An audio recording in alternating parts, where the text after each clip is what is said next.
Tidak ada nabi kecuali di antara ibadahnya itu jalan-jalan. Fasiru fil ardi. Sehingga semua nabi itu mesti pernah melakukan perjalanan internasional. Rasulullah Muhammad SAW pernah jalan-jalan sampai ke Syam, padahal beliau orang Mekah. Nabi Ibrahim yang orang Syam pernah perjalanan sampai ke Mekah. Karena di antara kearifan itu ya dimulai dari apa?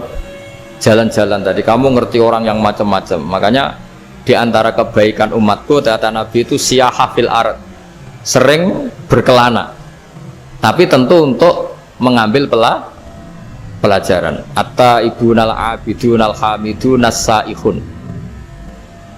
Nah, agama mensupport itu.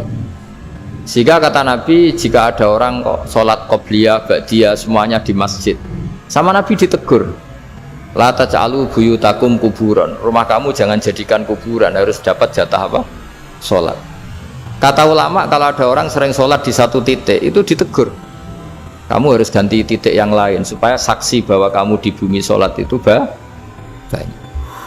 Jadi kita ya punya nilai positif juga tentang apa? Karena kita sering siyaha, kalau bahasa Arabnya itu sering keluyuran, saksi kita kebaikan juga banyak. Tapi pesan saya paling pokok tadi ya, jadikan komunitas kebaikan itu punya nilai jual.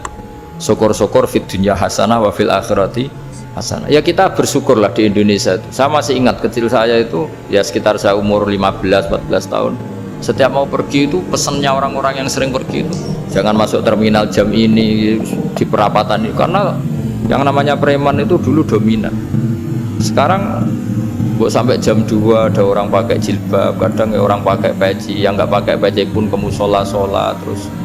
Yes, pokoknya kebaikan itu jadi komunitas dan jadi nilai jual. Bahkan tadi misalnya ibu-ibu yang pergi malam itu kan mesti ada orang-orang yang jadi langganannya karena terkenal apa? Amanah. Yang dititipi anak juga pilih orang yang terkenal apa? Amanah. Nah, nilai amanah ini harus kita jaga terus supaya kamu ya bisa bekerja, orang lain juga nyaman karena amanah tadi, Allah juga senang karena amanah itu perintahnya Allah Subhanahu wa ta'ala. Dan Indonesia harus menuju ke sana. Pemimpin juga harus gitu. Pemimpin bawaannya amanah, bawaannya apa, yang memilih dia juga senang karena nggak malu lah. Tapi kalau kita milih ternyata kita pilih tahu-tahu ditangkap KPK kan ya malu gitu. Dulu kita kampanye mati-matian ternyata dia ditangkap KPK, tapi kalau dia amanah kan ya seneng.